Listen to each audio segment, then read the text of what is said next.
इस्तीफा दो, इस्तीफा दो, गंगा बिल्ला इस्तीफा दो, इस्तीफा दो, इस्तीफा दो, हमारी मांगे पूरी करो, पूरी करो, पूरी करो, वरना कुर्सी खाली करो, खाली करो, खाली करो। हमारी दिल्ली येथे जंतर मंतरवर सोनम वांगचुक यांच्या माध्यमातून एक मोठ्या प्रमाणामध्ये विद्यार्थ्यांसाठी आंदोलन केलेलं होतं आणि त्या आंदोलनादरम्यान सोनम वांगचुक यांना काही पोलिसांनी तेथून ताब्यात घेतलं। त्याच निषेधार्थ या ठिकाणी नागपूर जिल्ह्याच्या नरखेड तालुक्यामध्ये भारतीय राष्ट्रीय काँग्रेसच्या वतीने या ठिकाणी मोठ्या प्रमाणामध्ये आंदोलन होत आहे।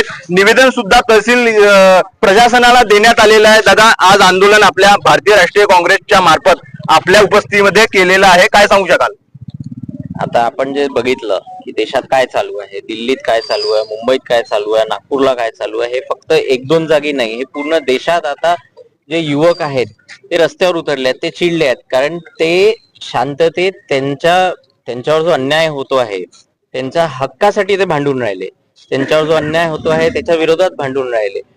आज जे पेपर लीकचे जे आपण बघतोय, नीट पेपर लीक झाला, टीईटीचा झाला, जे पूर्ण इतके सारे वेगवेगळ्या परीक्षांचे गडबडी चालू आहेत, त्याच्या विरोधात हे आंदोलन चालू आहे। ते शांततेत बसले होते, ते हक्क मागत होते, एज्युकेशन मिनिस्टर जे आहेत त्यांचा राजीनामा मागत होते, त्यांच्यावर हल्ला करण्यात आला, त्यांच्यावर लाठीचार्ज करण्यात आलं, डोकं फोडलं गेलं, कोणाचे पाय तोडले गेले, कोणाला अरेस्ट करण्यात आलं, ते आपण सगळे, मला सांगायची ती गरज नाही, कारण सगळे रोज बघून राहिले काय चालू आहे। राहुल गांधी यांना सुद्धा त्या ठिकाणी डिटेन करण्यात आलेलं होतं एका आंदोलनामध्ये, तुमची भूमिका काय राहील?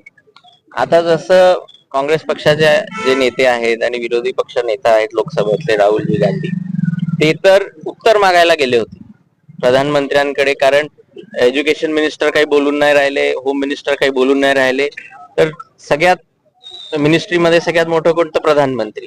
तर राहुलजी आणि बाकी सगळे लोकसभाचे जे खासदार आहेत, आपले रामटेकचे पण लोकसभा खासदार श्यामकुमार बर्वेजी ते पण तिकडे होते, प्रियंका गांधी होत्या, बाकी सगळे इतर लोकसभेतले राज्यसभेतले जे खासदार होते ते फक्त उत्तर मागायला गेले होते की बा आता कोणीच बोलून नाही राहिलं, प्रधानमंत्रींनी तरी बोलावं आणि हे सगळं थांबवावं। केंद्रीय शिक्षण मंत्री धर्मेंद्र प्रधान यांचा राजीनामा संपूर्ण भारत देशामध्ये मागण्याची जे आंदोलन चालू आहे, युवकांमध्ये सुद्धा आंदोलन चालू आहे, याकडे आपण कसे बघता? हे आता तुम्ही बघा ना, एका मंत्र्यांचा राजीनामा मागायला पूर्ण देशाला रस्त्यावर उतरावं लागून राहिलं, पण सरकार काहीच निर्णय घेत नाही आहे। सगळ्यांना माहिती आहे केवढी मोठी गडबडी झाली, पेपर लीक झाला, किती लोकांचा जीव गेला, यंग मुलं मुली यांचा जीव गेला का? तर ते पेपर लीकमुळे, नीटच्या पेपर लीकमुळे, आणि किती घरं याच्यात उद्ध्वस्त झाली, कारण एक मुलगा किंवा मुलगी जेव्हा परीक्षा देतो आहे तर पूर्ण घर त्याच्यात इन्व्हॉल्व्ह होतं, आणि जेव्हा इतकी मेहनत करून त्यांचं भविष्य धोक्यात चाललेलं आहे, त्यांच्या भविष्याची परीक्षा आहे ते धोक्यात चाललेलं आहे, तर हे बघून याच्या न्यायासाठी आज युवकांना रस्त्यावर उतरावं लागेल।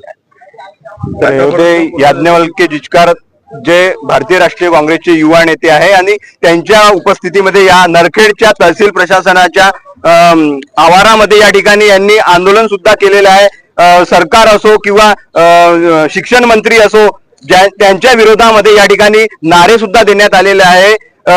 ज्या स्पर्धा परीक्षा ज्या आहे त्यामध्ये घोळ झालेला आहे आणि त्याचसाठी जंतर मंतर दिल्ली येथे जे सोनम वांगचुक आहेत ते त्या ठिकाणी स्वतःहून त्या ठिकाणी आपला आंदोलन करत आहे आणि याच दरम्यान संपूर्ण भारत देशामध्ये आंदोलन पेटलेलं आपल्याला दिसत आहे। विदर्भ न्यूज तर्फे रितेश सिंगारे, नरखेड। पूर्ण पेट्रोल आंदोलन।